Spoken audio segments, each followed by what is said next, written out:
ഇടുക്കിയിലേക്കാണ്. ഇടുക്കി തൊടുപുഴയിൽ നഗരസഭാ അധ്യക്ഷ സ്ഥാനത്തെ ചൊല്ലിയുള്ള തർക്കം അതിരൂക്ഷം.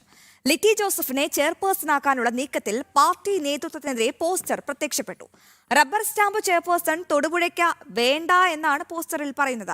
ചരട് വലിക്ക് പിന്നിൽ ബ്ലോക്ക് പ്രസിഡന്റാണെന്നാണ് ആരോപണം. വിവരങ്ങൾ നൽകും സുബിൻ തോമസ്. സുബിൻ, ഇടുക്കിയിലും അവിടെ കോൺഗ്രസ് കുടുംബപ്പേരാണോ? എന്താണ് നഗരസഭാ അധ്യക്ഷ സ്ഥാനത്തെ ചൊല്ലി ഇത്രയ്ക്കങ്ങ് തർക്കം രൂക്ഷമാകാനുള്ള കാരണം? ഈ ലിറ്റി ജോസഫിനെതിരെ എന്തൊക്കെ ആരോപണങ്ങളാണ് ഈ പോസ്റ്ററിൽ ഒട്ടിച്ചിരിക്കുന്നത്?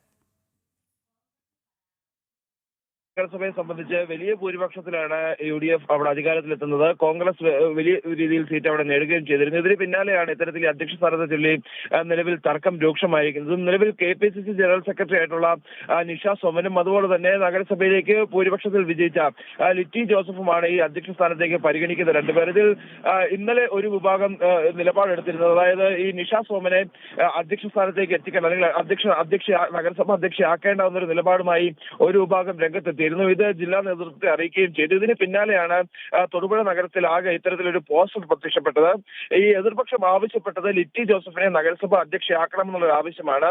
എന്തായാലും ഇന്ന് പ്രത്യക്ഷപ്പെട്ട പോസ്റ്റർ ഈ ലിറ്റി എതിരെയുള്ളതാണ് എന്നുള്ളതാണ് ഏറ്റവും പ്രധാനപ്പെട്ട കാര്യം. അതായത് റബ്ബർ സ്റ്റാമ്പ് ചെയർപേഴ്സൺ തൊടുപുഴയ്ക്ക് വേണ്ട എന്നുള്ള രീതിയിലുള്ള ഒരു പോസ്റ്ററാണ് വന്നിരിക്കുന്നത്. അതായത് ലിറ്റി ജോസഫിനെ മുൻനിർത്തി ബ്ലോക്ക് പ്രസിഡന്റ് ആണ് ഇത്തരത്തിലൊരു നീക്കം നടത്തുന്നത്. അതായത് ലിറ്റി ജോസഫിനെ ചെയർപേഴ്സൺ ആക്കിക്കൊണ്ട് ഭരണം നടത്താൻ മറ്റു ചിലർ ശ്രമിക്കുന്നു എന്നുള്ളൊരു ആരോപണമാണ് എന്തായാലും ഒരു വിഭാഗം മുമ്പോട്ട് വയ്ക്കുന്നത്. ഇതുമായി ബന്ധപ്പെട്ട് പരാതിയും നിലവിൽ ജില്ലാ കോൺഗ്രസ് കമ്മിറ്റിക്കും അതുപോലെ തന്നെ KPCCക്കും നൽകിയിട്ടുണ്ട്. എന്തായാലും നിഷ സോമൻ ഈ CPM ശക്തി കേന്ദ്രത്തിൽ നിന്ന് വലിയ ഭൂരിപക്ഷത്തിൽ വിജയിച്ചു വന്നയാളാണ്. അതുകൊണ്ട് തന്നെ നിഷ സോമന്റെ പേര് ആദ്യഘട്ടത്തിൽ ഈ ചെയർപേഴ്സൺ സ്ഥാനത്തേക്ക് ഉയർന്നു കേട്ടിരുന്നു. ഇത് ഇല്ലാതാക്കാനുള്ള ഒരു ശ്രമം, അല്ലെങ്കിൽ നിഷ സോമനെ ചെയർപേഴ്സൺ ആക്കാതിരിക്കാനുള്ള ശ്രമമാണ് എന്തായാലും നിലവിൽ തൊടുപുഴ നഗരസഭയിൽ നടന്നുകൊണ്ടിരിക്കുന്നത്. ഒരു ആഭ്യന്തര കലഹം തന്നെ ഈ തൊടുപുഴ നഗരസഭയിൽ. സുബിൻ, കാര്യങ്ങൾ വ്യക്തമാണ്. തൊടുപുഴയിൽ ഒരു ആഭ്യന്തര കലാപം, കോൺഗ്രസിനുള്ളിൽ ഒരു ആഭ്യന്തര കലാപം രൂപപ്പെട്ടിരിക്കുന്നു എന്നാണ് ഞങ്ങളുടെ പ്രതിനിധി സുബിൻ തോമസ് പ്രേക്ഷകരുമായി പങ്കുവച്ച വിവരം. അവിടെ